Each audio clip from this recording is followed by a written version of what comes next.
It's time for the Ron and Brian podcast.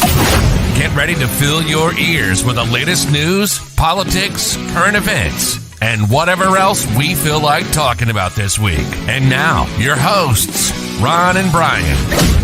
And good evening, everybody. It is Sunday night. It is 8 o'clock, and it is time for episode 249 of the Ron and Brian podcast. That's right, 1 week away from our 250th mega episode. Brian, are you ready for next week? Oh, the champ is here, showing off his 51% ownership title belt. Obviously, you're feeling good tonight, Brian. How goes it? Yeah. I'm going to say this. I'm riding a wave of euphoria. I have dedicated myself this past weekend to a life of exercise, of activity, of not sitting around doing nothing. I worked out on Thursday, technically not the weekend, but it was prep. I did 30 minutes of cardio on the elliptical yesterday. I did another 30 minutes of cardio on the elliptical today. I am feeling my physical best. I feel that I am reborn. I am re-energized. I have shed my skin. I'm starting again. And I think that I have finally become the man worthy of this belt. I am now worthy of being called a champ. Before, all right, I'll just stop. We're all proud of you.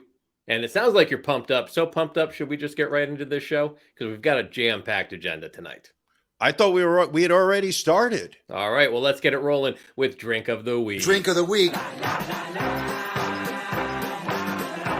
Na zdrowie. Salud. Drink of the Week.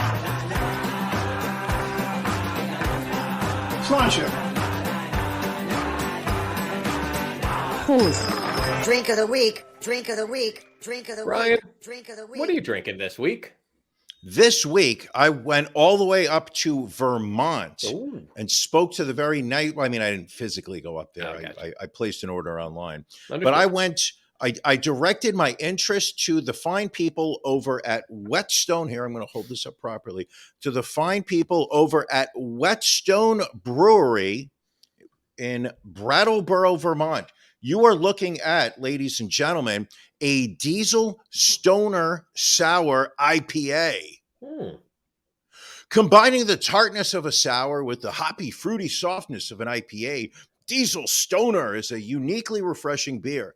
Ron, it's kettle soured and dry hopped with a blend of fruit forward and citrus hops. It combines the best of our favorite sour beers and our flagship Big Stoner New England style IPA into something new and coming in at 6.0 ABV. This beer is going down my gullet. All right, have a sip. Sounds very tasty. You know, we love sours. Not always a fan of IPAs, but how is it kicking the tongue? It is a softer sour. Oh, There's nice. a bitterness there that I was looking forward to. It's not sweet as some sours are, but I'm enjoying it. And Diesel Stoner. I will drink this again. Ron. Liked beer? Yes, sir. Ron. Yes. Ron. Yes, my friend. What are you drinking? So going to a new beer that I saw from our good friends down in Delaware, Dogfish Head. This is a little something they call Citrus Squall Double Golden Ale. It is a perfect storm, infusing a double golden ale with grapefruit juice, lime peel, and blue agave nectar, clocking in at a solid 8%. So you know it's going to be a good after dark whenever I crack open an 8% beer. Nice citrusy looking body. We're going to have a little taste here. That looks like a nice looking beer. I got to admit. Give me some comments. Oh, so it is smooth. Got that ale smoothness, and definitely very citrusy. You get the sweetness from the blue agave. This is, dare I say, might be the first crushable beer of the summer, with the exception of that 8%. Hold on a second. Don't even refer to summer during Drink of the Week, because there's only one way to refer to summer, and it's too early for that. All right, I understand. We are too far away from being able to break that out. Ooh, that's good. And you know what I'm also rocking? some Jameson cold brew. I've That's had good this stuff, bottle too. for about maybe 2 years, actually longer, and I'm winding it down. I may have a couple shots tonight in preparation for the Can You Beat Brian game that will be going down behind the paywall in our Patreon tonight. Ron, tell me a little bit about Can You Beat Brian? So, as many of you know, if you are a member of the bronze level or higher on our Patreon, which you can visit at ronandbrianpodcast.com, we will be going live with After Dark at 9:30 tonight. Can you beat Brian? It will be a 10 multiple choice question, which our viewers will go up against Brian. And if you can beat Brian, then we will make a $25 donation to the charity of your choice. So if you have not yet joined the Patreon, you can still get in on tonight's Can You Beat Brian? Brian does not know what the topic is. Our No idea. viewers do not know what the topic is. We are not going to, I should say, I am not going to reveal that until after dark. So hop on the Patreon if you want to join us later tonight. In the meantime, it's time for Beef of the Week.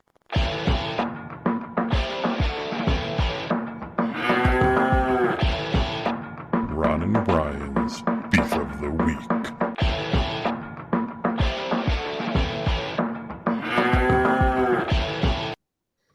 Brian, what's bothering you tonight? Tap room. Uh-oh. The beer purveyor? Yeah. Some have noticed, and I've seen the comments that go on in the group chat over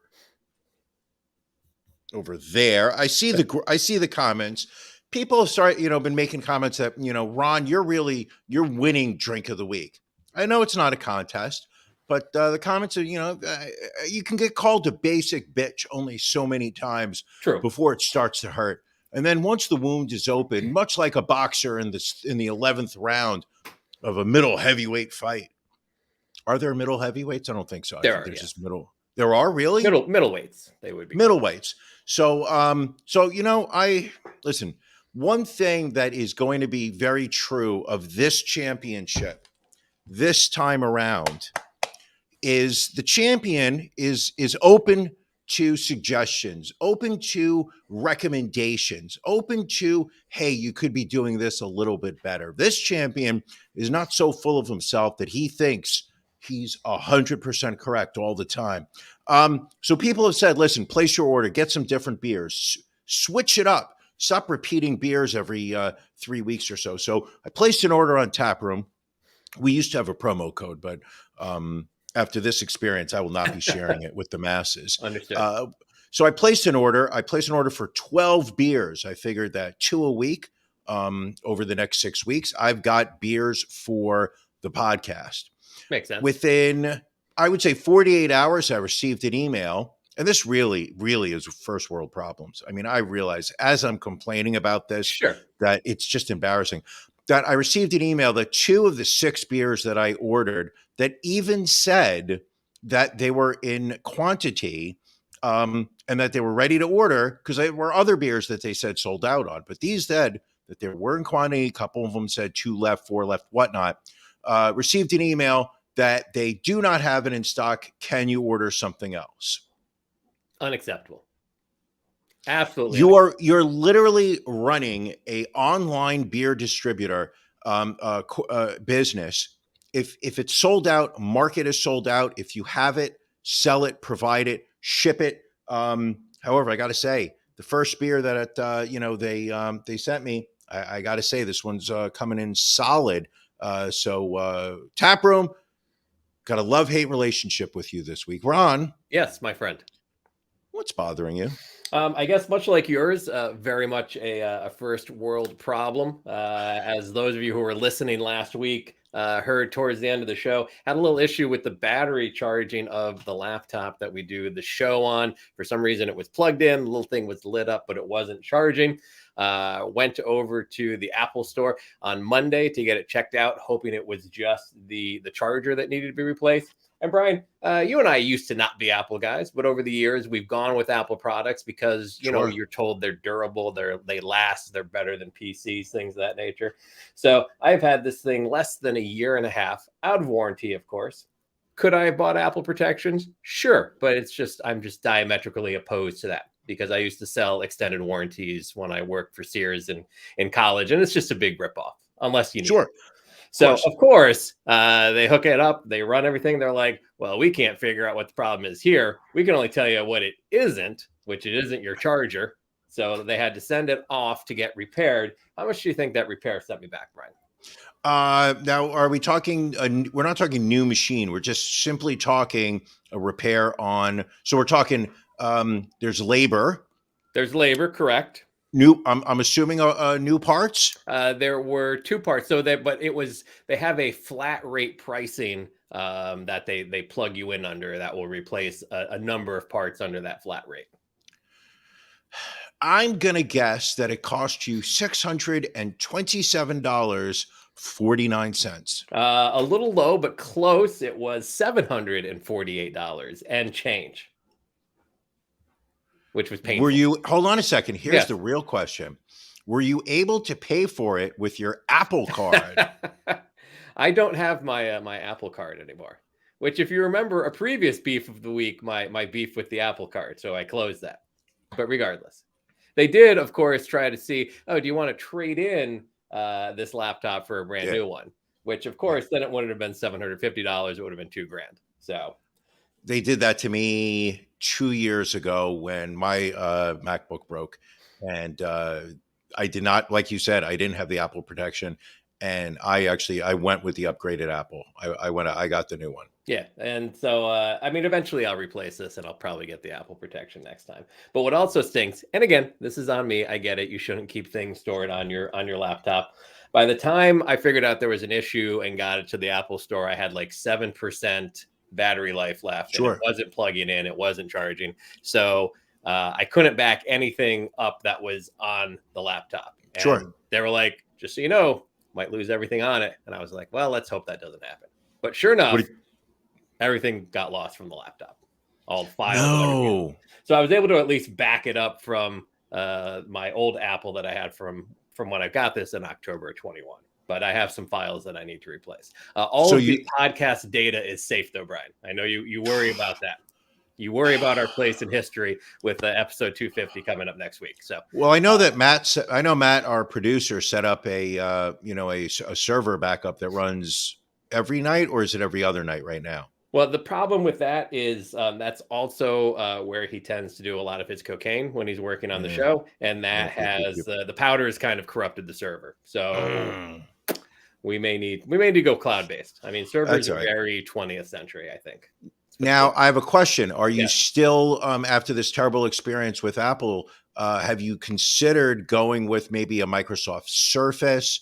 Have you thought about a Windows laptop? Have you thought maybe a Chromebook? Well, Chromebook, I can't see. Here's the thing, and this is where Apple gets you. Apple is so ingrained in my everyday life now with my watch and my iPad and how it controls everything in the house, from my music to my entertainment to even my my bougie window shades, which you made fun of me for. Everything is just really controlled by Apple. Okay, can we just move on to your window shades? Because I do feel that is a entire level of entitlement that you have brought into your life that I will hopefully never experience. So are you saying, listen, just because my downstairs window shades open automatically at 7:30 in the morning and close at 7 at night doesn't make me any better or worse than you, Brian? It's all about technology. Okay, people. I go into Ron's house, and first off, I'm just honored to be walking into his home. To be invited inside of Ron and Mrs. Ron's home is truly one of the great privileges of all time. At which point, Ron looks at you at some point with that look on his face of just like, I'm about to blow your mind, fucker, and you have no idea what's about to happen.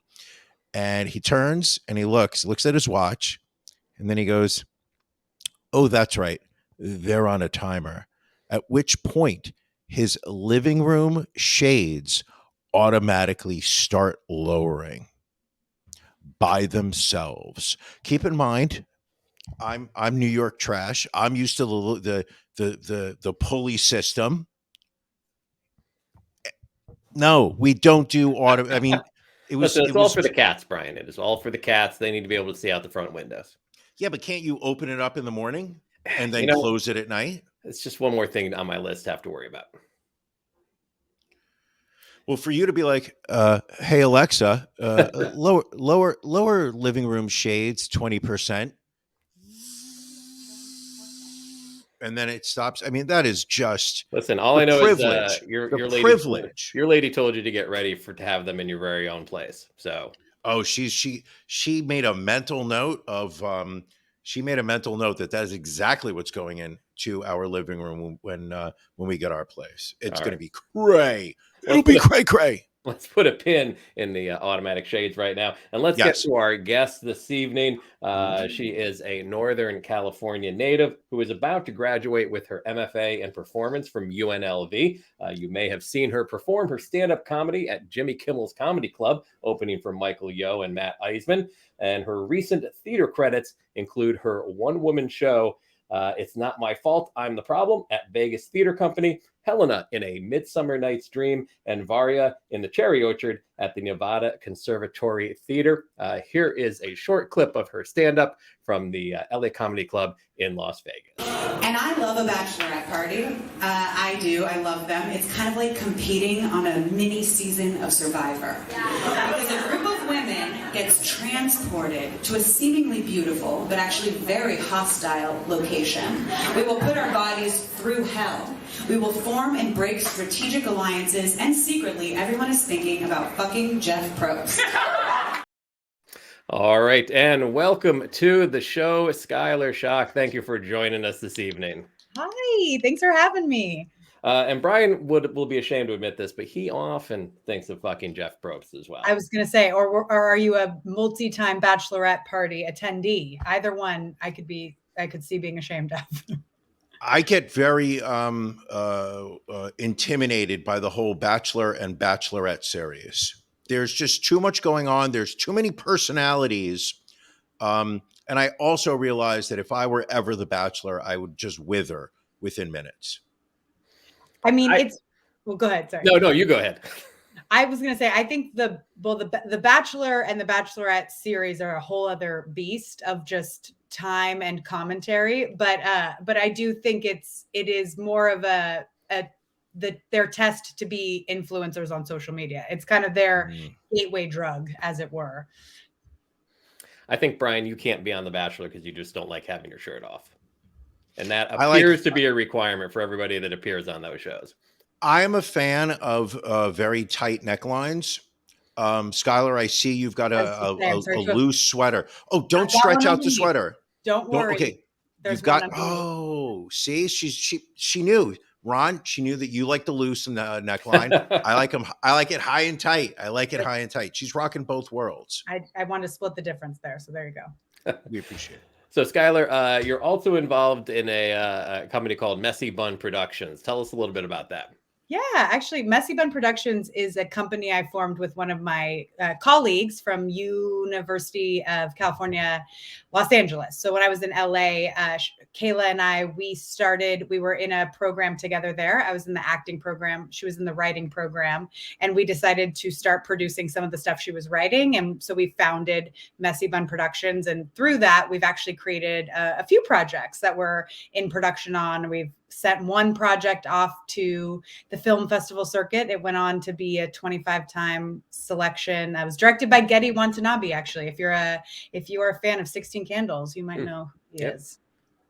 Excellent. So what made you get into stand-up comedy and acting? What was kind of your path to here?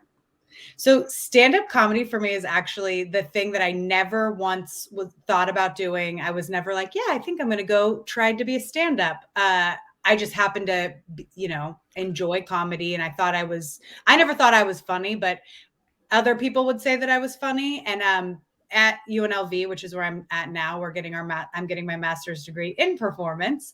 And so we had to take a class in stand-up comedy. So all of us are in this class, and it's all about writing and learning kind of the structure of joke writing.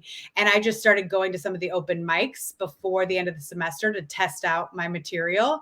And the feedback was actually really surprisingly positive, which is, probably not what most comics, I think their goal is like, yeah, I'm going to go up there and I think I'm so funny and I'm going to go, and I just was like, oh, well, this is, my way of kind of writing for basic bitches, which is really kind of what I do. I joke that I am just the everyday basic bitch who loves to go to Target, and we love a cold brew from Starbucks, but it's really, comedy is just a matter of like having a relationship with the audience and kind of being able to test out and structure your stuff. And the more I did it, the more I really kind of fell in love with it. And now I feel really lucky that I get to go and do it and learn from people way better than I am, and keep kind of growing and learning in performing. If I can ask, what is the comedy scene in Las Vegas like? So for a Las Vegas comic, as opposed to somebody coming in off the road.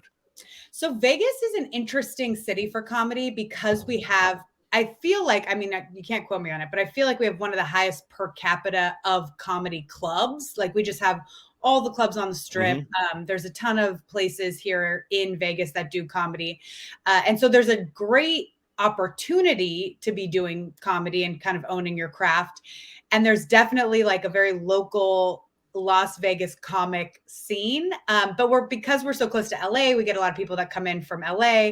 A lot of people who are headlining comics, traveling road comics, will come stay here and do, stop by. So you're really exposed to a lot of different comics that maybe, if you're in Atlanta, maybe you're not getting that many different comics coming in. And the scene is, I mean, it's still a game. So, you never want to say anything to hopefully offend anyone. But I have noticed that there's a difference between being, good in this community and being a good stand-up comic at a, more national level, or, being the kind of comic that can go and open. And, I went and did a show at the Comedy Store in La Jolla a couple weeks ago, and you just see there's a very different standard of kind of what it takes to be a comic, maybe in a market like Los Angeles or New York versus here in Vegas.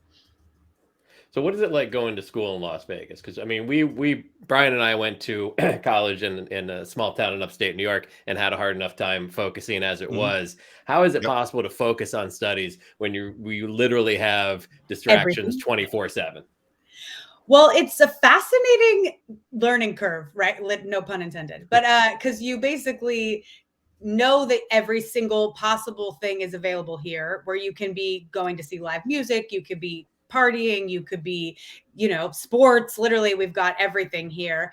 And yet it's also a very, it's all concentrated on the Strip. And so it's not like a place like the greater city of Las Vegas and the surrounding neighborhood is a very different experience. I actually think it's probably much more conservative than I was expecting when I, moved out here.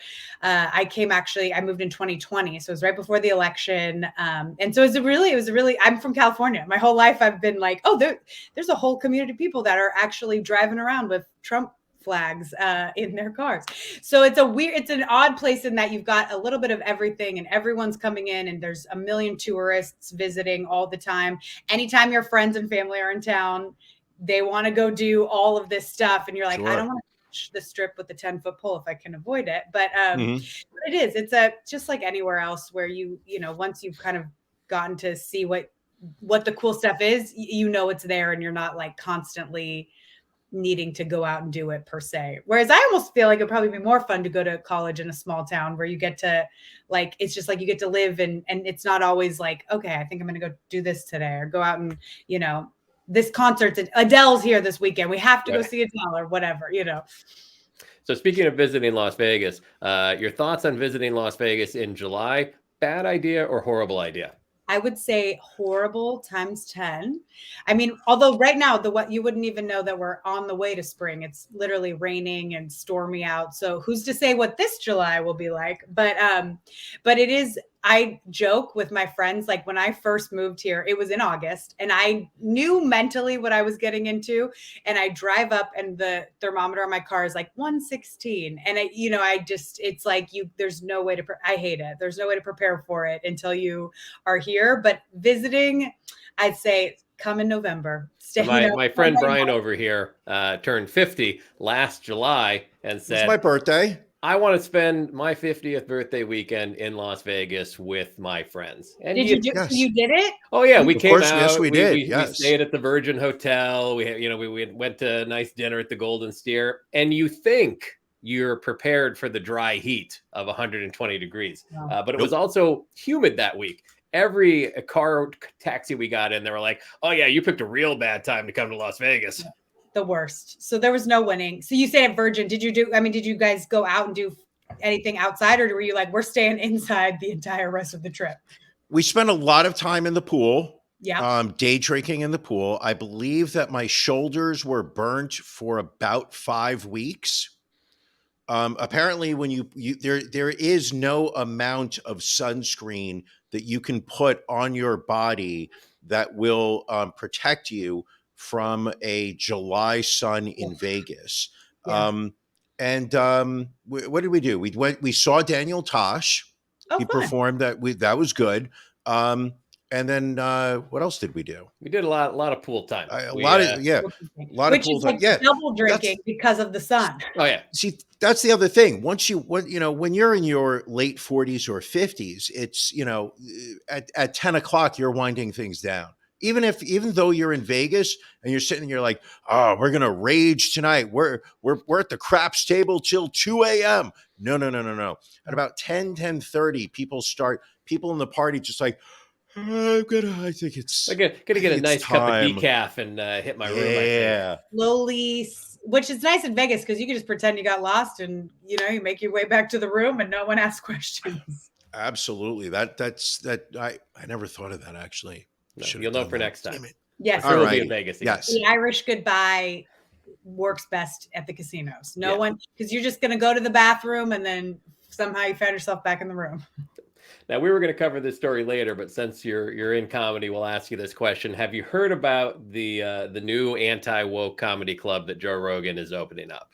I have heard a little bit about it. I mean, I feel like it was a little bit of a when is that happening versus being surprised that it's happening. Right. And I've heard too, has it been confirmed? Is it going to be in Austin? It's in Austin. Texas. It'll be $900 a ticket, they're saying, which that has not been confirmed. So did you say apparently 900? Yeah. So they'll take your phone. You'll have to lock up your phone so you can't record anything. And they will also scan your face. So if you say anything, I guess afterwards, they can kind of track you down. But it seems like the antithesis of like what comedy is supposed to be. Mm-hmm. Totally. It reminds me of The movie, The Menu, where it's like, it's essentially, it's its own parody of what it's trying not to be. I mean, anytime you're going to charge people $900, like who's coming to that anyway? Like there's no way you can be, I mean, people will go because it's Joe Rogan's name attached to it. But I mean, I think that's one of the things about being in comedy that is, I found the most satisfying is that you get to watch people play with the boundary a little bit or play with, and a lot of times, like if you go to an open mic, for example, there's a lot of comics who are not seasoned and who are just saying what they think is funny. And it's oftentimes very non-woke. And you see it, like sometimes people will laugh at it and they there's almost a danger of creating this hive mind of people that are laughing at something in a community and then not being checked on it, because it's sort of like it's its own little microcosm. But for me, the best part is when you can say something and the entire room laughs, and now you're seeing where people actually have this share a point of view about something, or they're laughing because and so when you that's when comedy I think is at its best. And so when you sort of start to put boundaries and rules around it, it sort of feels a bit like it's it's taking away from the point of it. Yeah, but I mean, it feels like he's creating an echo chamber, which is really where comedy goes to die. Yeah, exactly. And it also feels like if you you know, as we would say in comedy, right? Like if you say something or you have to do something and you have to qualify it, then was it really funny, right? Like if you have to be like, well, this is funny for this audience, but not this audience, right? Then is it actually the thing that you think it is? Or are you just saying something other people want to hear and they're happy to hear it back? Yeah, it'll be interesting to see how it plays out. I mean, Joe, he probably needs the money. I mean, he's scraping by on he's barely making it. Yeah. few $100 million. I mean, how is he gonna survive? He's got to stay on whatever that mind pill is that he takes. I see it pop up on my Facebook, but I forget what it is. Now it'll pop up again. Now I'm just gonna be inundated with it. So. Yeah, and mine too. The algorithm. Yeah, now it's on yours and mine. Thanks for that. Anytime. Brian likes perverting all of my algorithms, so now you've gotten a little taste of that as well. That's so funny. It is a fun game. The other day we were talking about, I had made some reference to I should start going to conferences for, networking or something. And all of a sudden it's like, Jason Sudeikis will be speaking at this, and it's like nothing to do with me. And you're like, how does it? It's insane. How they're listening. They are definitely listening. Absolutely. I wish Brian was only forwarding me information about conferences versus what he sends to pervert my For You page on TikTok. It's very disturbing. My goal is that one day you get a notification on your phone that I forwarded you something. You are sitting on your couch with your wife. You pick up the phone. You swipe up.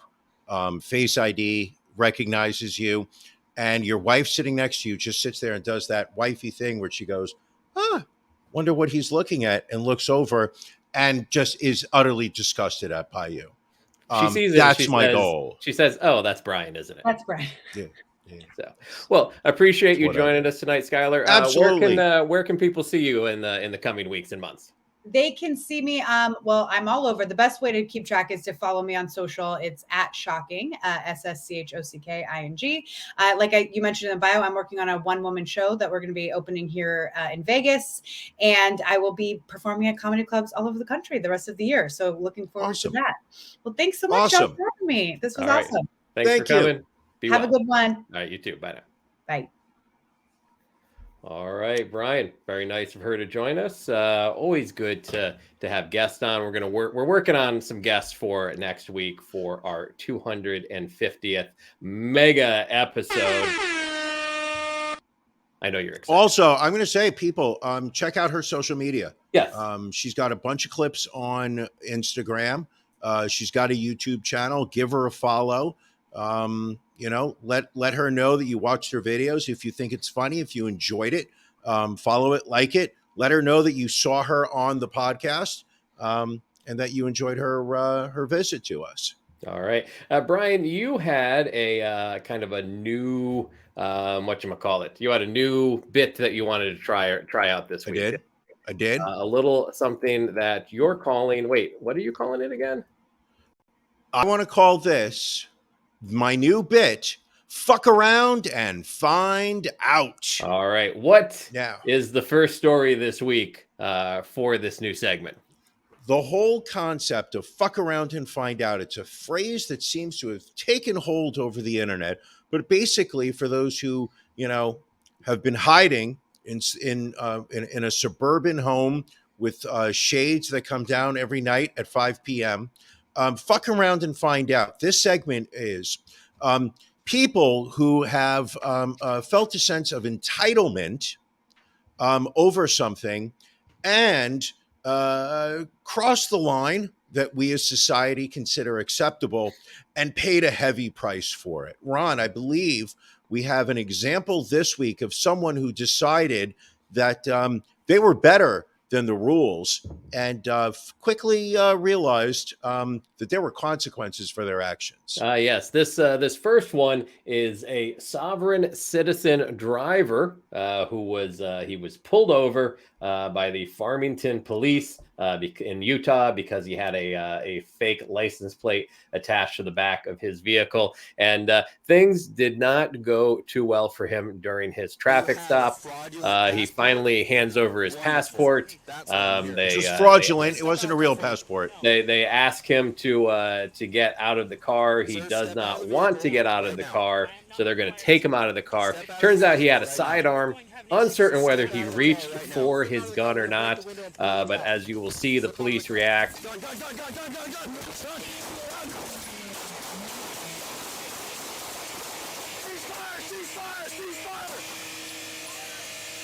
So that was 3 or 4 cops kind of unloading their weapon on Chase Allen, who did not survive the traffic stop.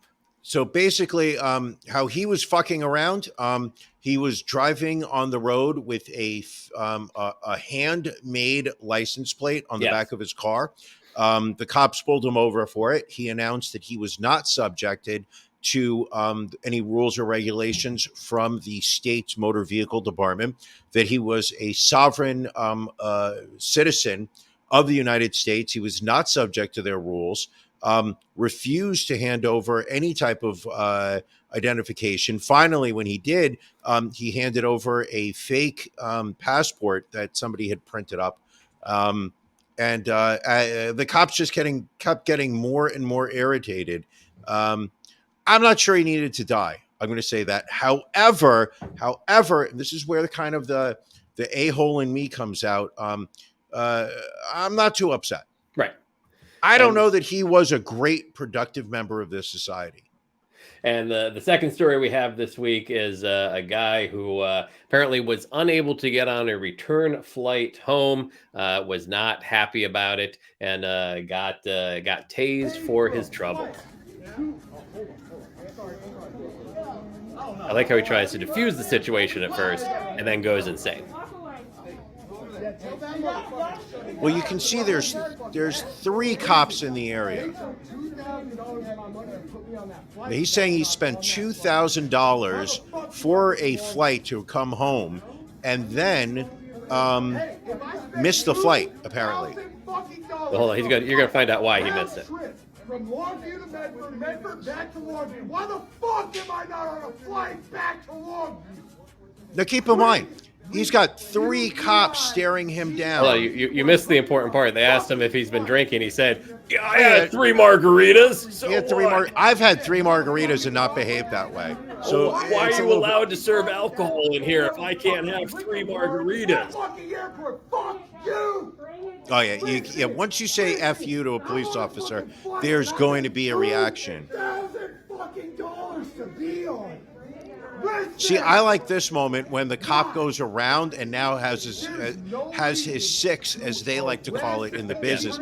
This guy is definitely going to go down.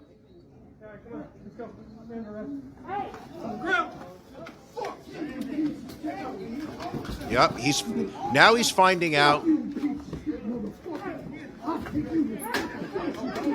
I think we should tase this guy. He's already lost it. Who's this other guy that decides to come in and get involved? Tries to help out. But the woman's got the taser set. She's like, "Let him get up. Let me get him." And then you hear the crowd. Oh! That's the part I love. Now his pants are down. He's got some crazy ass boxers sticking out.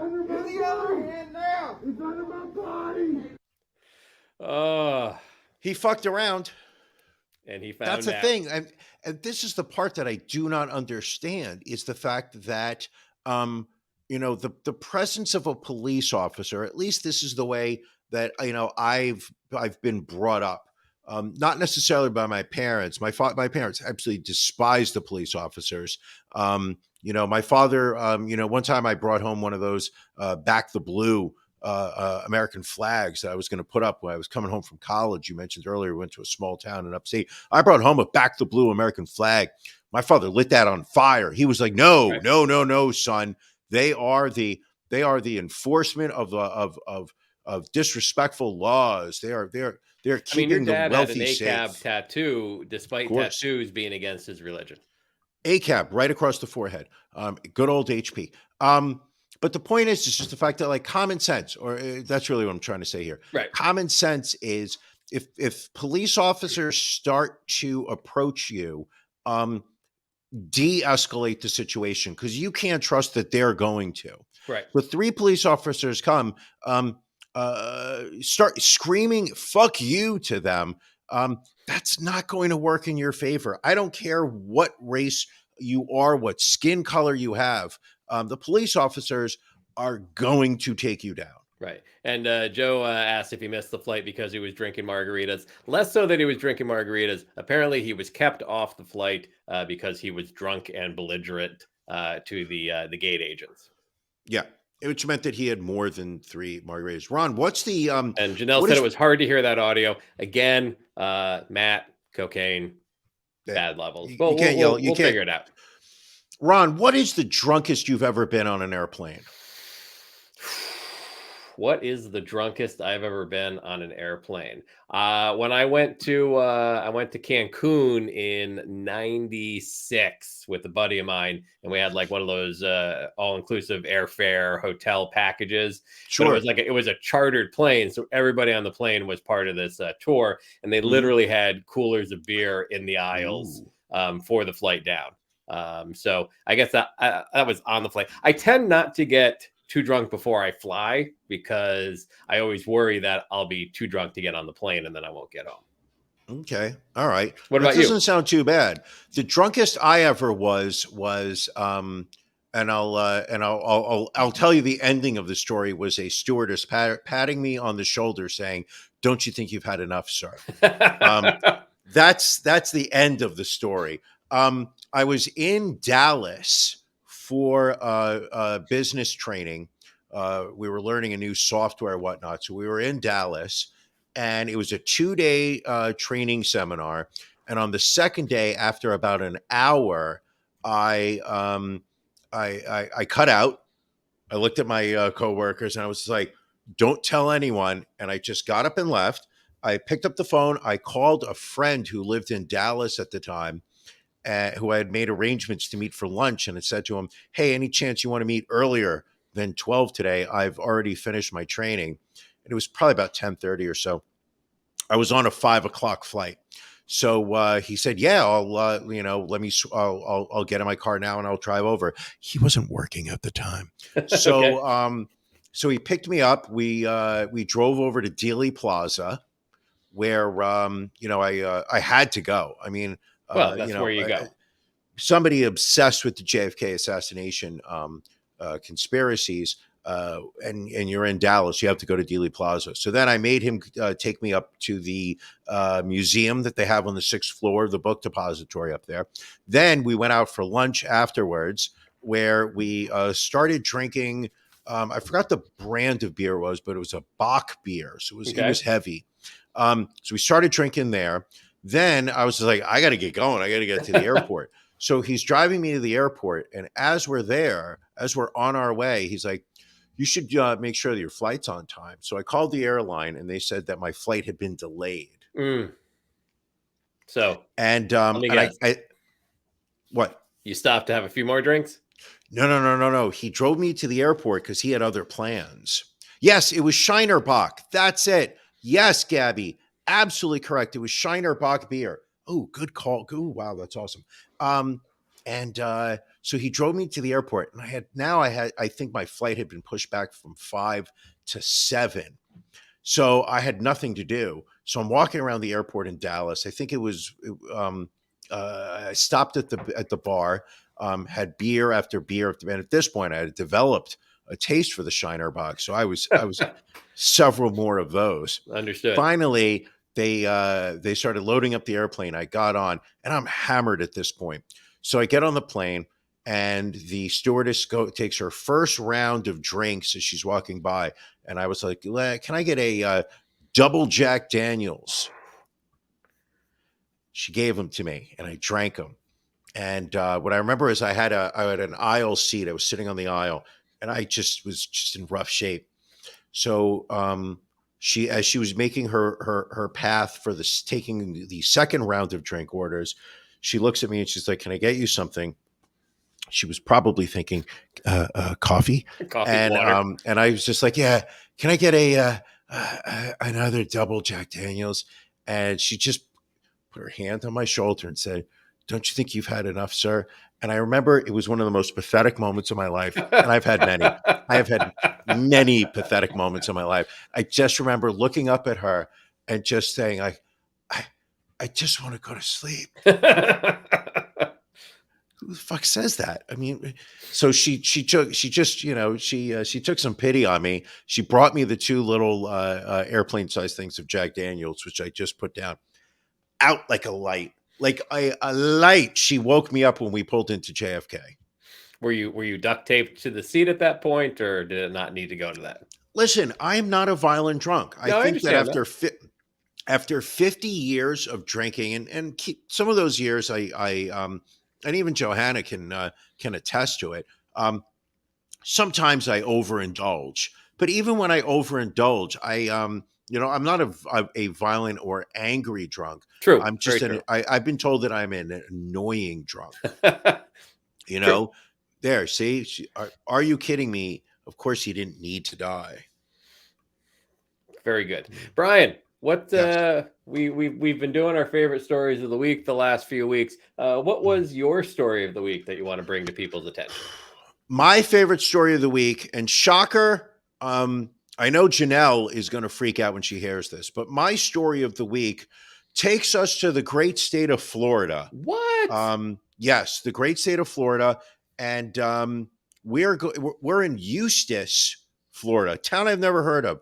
Eustis. Matt, if you can pull up on the map where Eustis. Ooh. Oh, he doesn't have the map. He just has the mugshot of the gentleman. God damn it, Matt.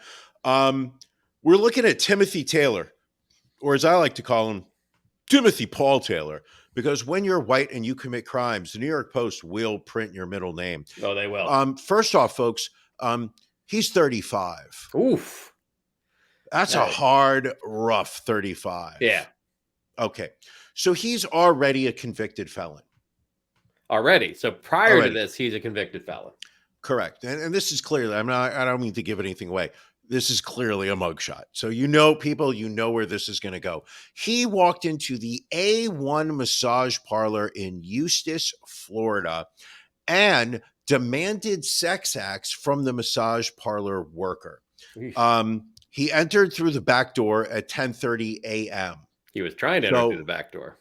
So I'm going to say that this is a meth head, because alcohol, you're not breaking into massage parlors at 10:30 a.m. This is meth.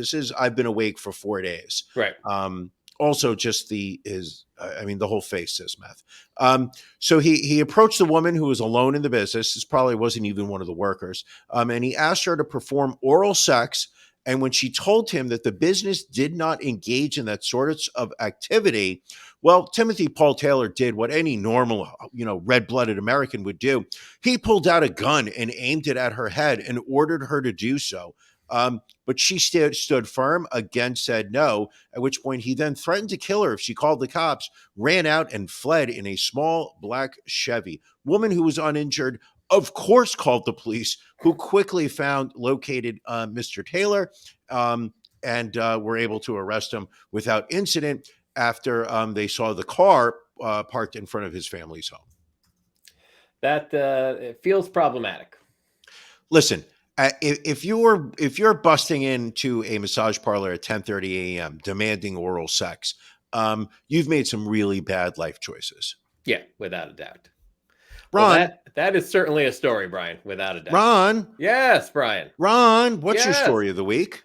So my story of the week, and actually I had one down. I'm calling an audible over one that I just saw regarding a Texas middle school that asked school kids to role play as a seducing hooker in a bizarre classroom game. Whoa. Yes. Read that again to me. Yeah. So Texas mom, Laura Maria Gruber, always considered herself kind of liberal, send her daughter to a charter school that celebrates diversity, equity, and inclusion.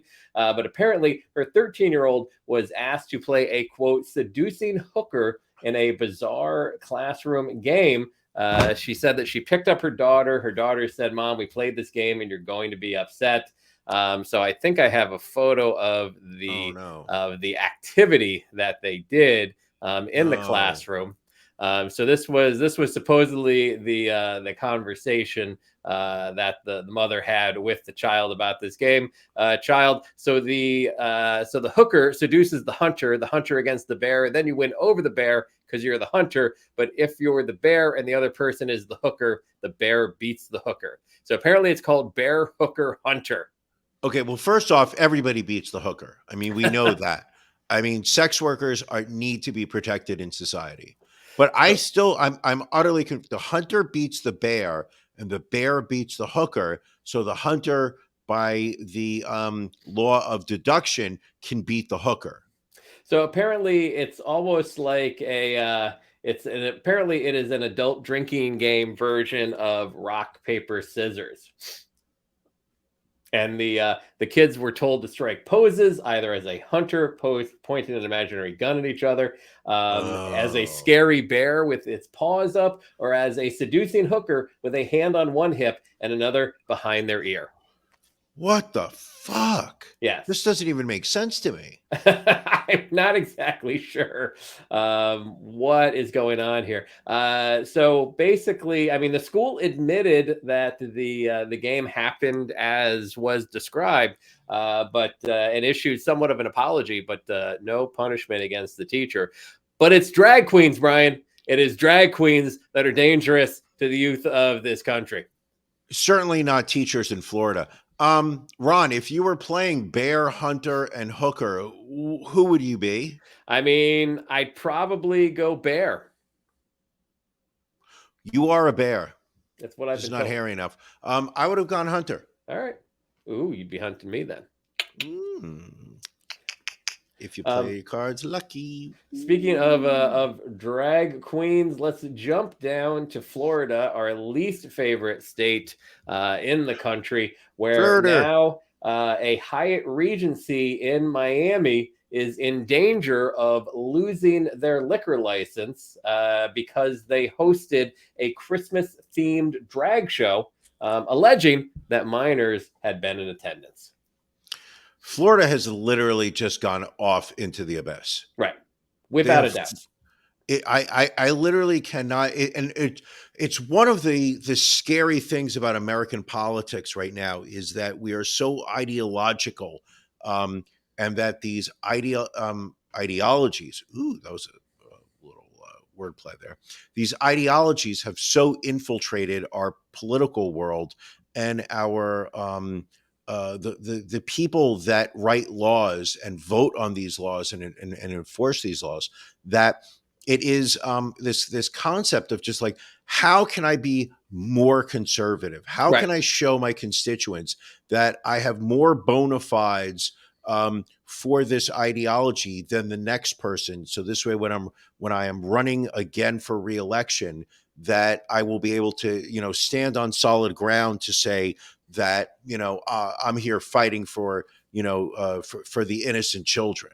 Well, and it seems like, representatives in Florida are fighting for different ways to come up with worse and worse legislation. Sure. Representative Stan McClain, Republican, of course, has proposed legislation, House Bill 1069, nice, which seeks to restrict the educational materials in state schools in regards to sex education. However, it did come out as a part of discussion about the bill that this would also ban young girls from discussing their menstrual cycles with school officials if they are under the age of 16. So if you're a 13, 14-year-old girl getting your period, you're confused, you need assistance, you're unable to have a communication with your teacher, principal, school nurse, you would not be able to have that conversation with if this bill were to pass. I feel like the medical staff should be able to talk to children about that kind of stuff, but I don't know that my homeroom teacher needs to know about the menstrual cycles of the kids in class.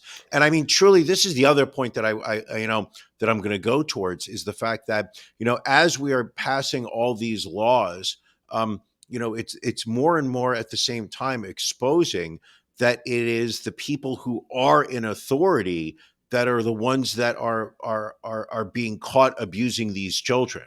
Like, it is the teachers that are being arrested for abusing children. It's the soccer coaches, the volleyball coaches. It's the GOP donors that are sex trafficking children. It's stuff like that. It's not school nurses. No. And it's not drag queens. This is the part that I just, I feel like as a society, we just have this, we've got this one line where it's just like people are talking about what is actually going on in this world. And we've got another path where it is what I feel is wrong in the world. And they've become so, there's such a gap between them. I can't remember the last time I saw a story about a drag queen that molested a child. Right. But it doesn't typically happen. But I don't think I've gone more than 48 hours without seeing an article in the New York Post about a white male in a power position over a child who's being arrested for some type of sex crime. And yet, not the worst piece of legislation introduced in the state of Florida this week. That would go to HB 999, which was passed by the Florida House on Monday, and the Florida State Senate must now pass their version of the bill, SB 266, before it can head to Florida Governor Ron DeSantis's desk. Opponents are concerned that the language of this bill is so vague that it technically could be used to ban activities promoted by multicultural student unions, Black fraternities and sororities, as well as courses in Jewish history, women's studies, and LGBTQ plus studies. So we can only learn about white people. Is really what they're saying. Basically, yes. We can learn about white people. Okay. I mean, it's almost reached the point where I've given up on Florida. Right. I mean, it gives, if you want a list of everything that could potentially be removed, all Black and Hispanic fraternal organizations, Jewish, like I said, Jewish studies courses, majors and minors, feminist theory courses, majors and minors, gender studies courses, majors and minors. And it could also eliminate on college campuses centers and programs for Black students, Latinx students, Asian and AAPI students, and LGBTQ students, as well as tenured faculty would be eligible for a review. Tenure would not protect professors anymore at universities in the state of Florida. Their tenure could be reconsidered by the Board of Trustees, who will be chosen and appointed by the governor. Okay, see, I don't agree that the governor should single-handedly be in charge of who gets tenure or not. I don't believe one person should be in that power. Right. But I was never a fan of tenure. I think tenure can be dangerous, but again, this bill creates a very fascist dictatorship almost in higher education in Florida, with the governor basically controlling what can and can't be taught, what groups can and cannot organize. It's a frightening piece of legislation. But isn't this the inevitable direction that the Republican Party is pushing towards? Is a state of fascism. 100%. It is. We are going to skew laws, skew voting districts so that our representatives get elected. And once they're elected, we will give them authority to do more and more decision making, to the point where they are now unchecked powers. Right. And really, I mean, that is, if you start to, number one, if you start to restrict sex education from women, you increase the possibility that they will get pregnant. They will not be able to complete their education. Lauren Boebert, dependent on men. They will not, it's all of this is designed to hold women and minorities down. And that has been the GOP platform for so many years. But they're at a point, Trump has emboldened them to not have to hide that anymore. Sure. And it's it feels like their progress with this agenda is actually accelerating. Oh yeah, without a doubt, because they understand, And I think what accelerated it was the lack of a red wave in 2022 for the midterm elections. That they they were doing it way before. They were doing it way were, before, but I think was, the fact that they was, didn't get as much of a power grab as they were expecting last year, they realized they needed to amp up the speed with which they start passing some of these laws. Sorry, I'm going to take it even further back. Please. This is Ruth Bader Ginsburg not retiring during the Obama administration, Right. such that a Republican took the White House afterwards and was able to nominate 3 culturally conservative, religiously conservative justices. Literally a third of the Supreme Court have and they're relatively young. And and if you look at it, it was almost as if, it was given a rubber stamp of, we will support your conservative cases. It was no longer, let's just pass this law. And it'll be on the books for a while until it gets to the Supreme Court. Will it be ruled unconstitutional? We now have a Supreme Court that will side with states' rights. Will side with the religious entities that are in public institutions that have no place.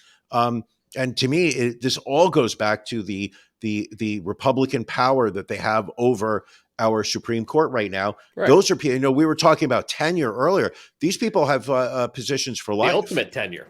This is the scariest fucking position we have right now. Yeah.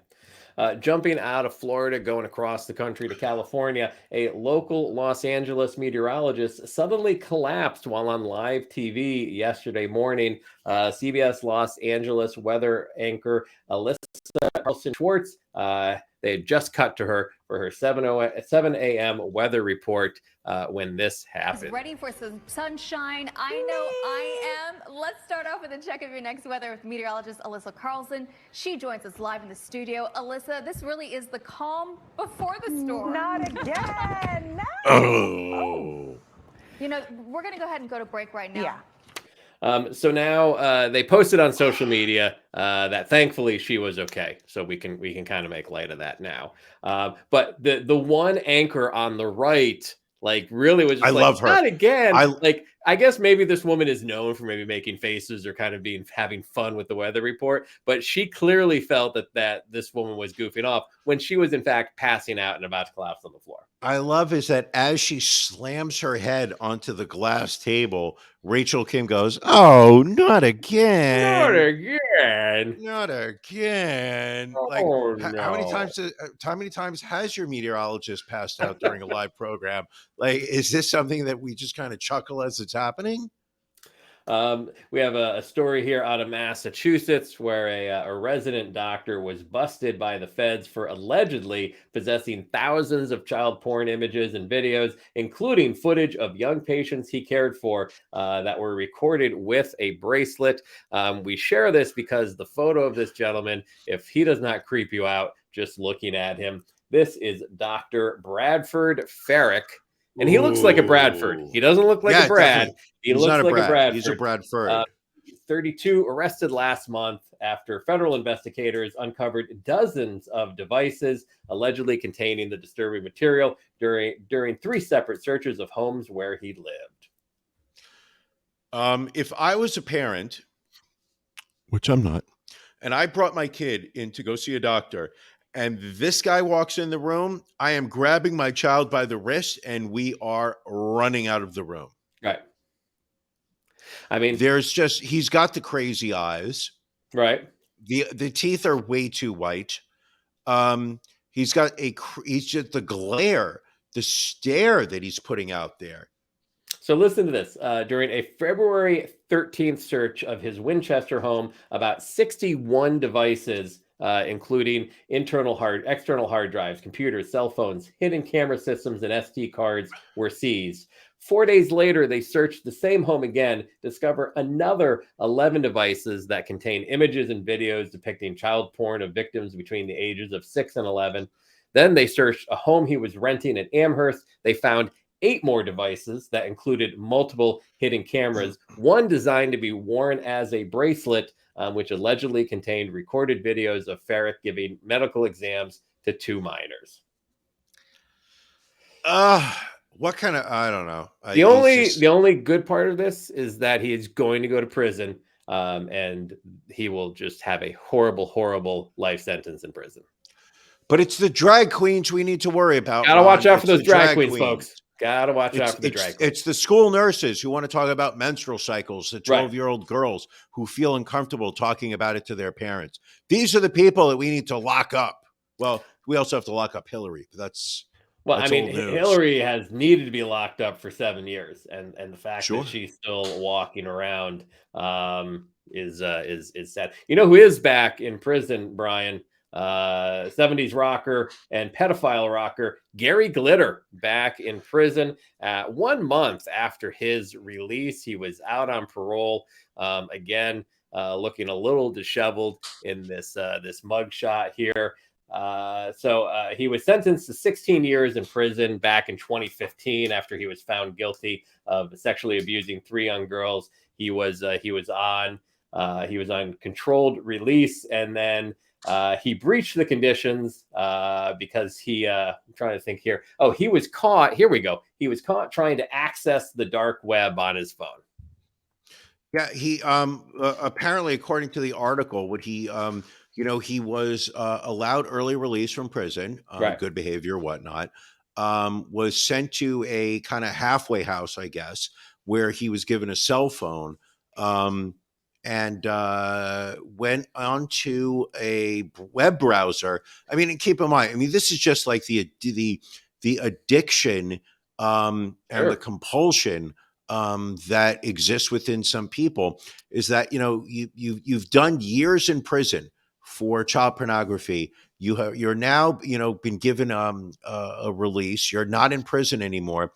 This guy gets a cell phone, and literally within a couple days opens up a browser and starts searching for how to access the dark web on his cell phone.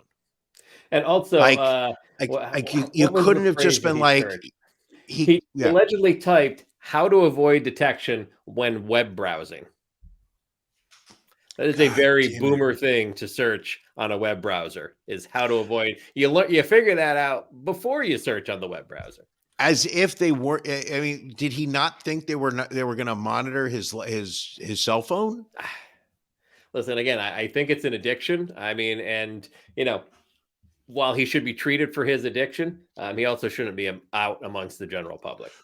But he should also be punished for his crimes. Exactly. He was raping little children. I mean, I don't know how that crime. I don't know how that crime gets you out early with whatever sentence you're given. Yeah.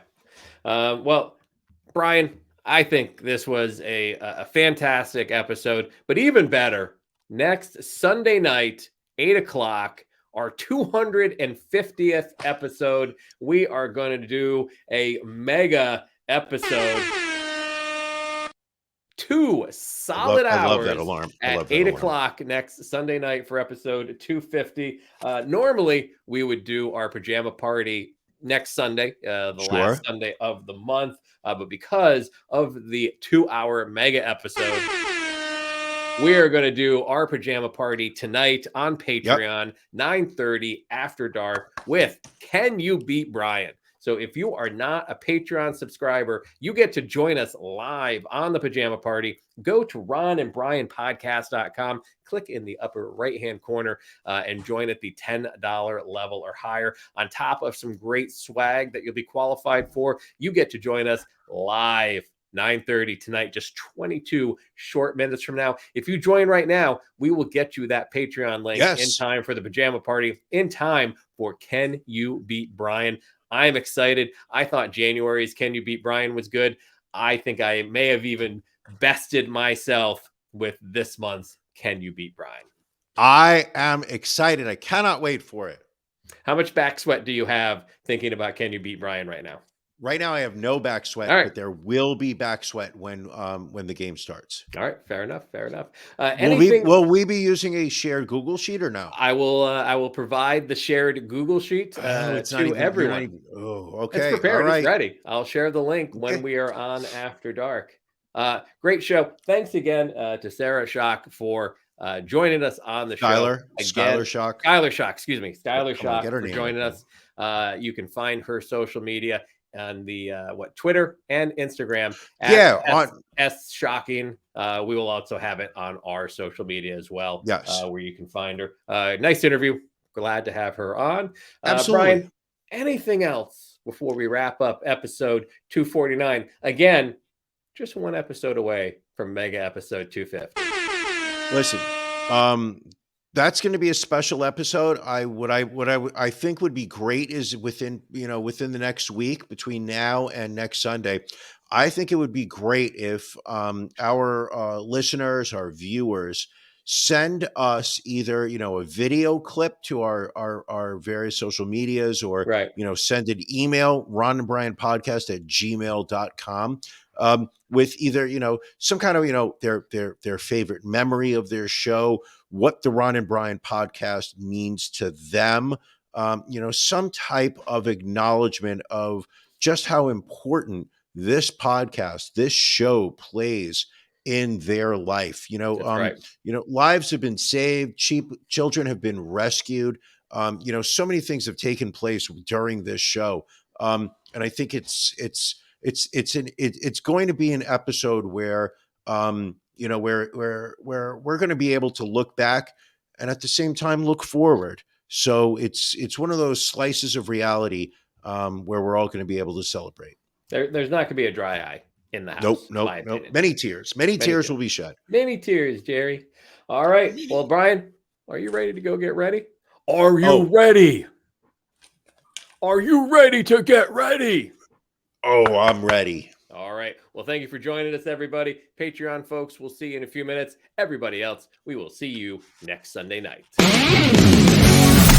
Thank you for joining us on the Ron and Brian podcast. We're live each week on YouTube, Facebook, and Twitch. You can find prior episodes, links to our social media, and everything else Ron and Brian at ronandbrianpodcast.com. See you again next week.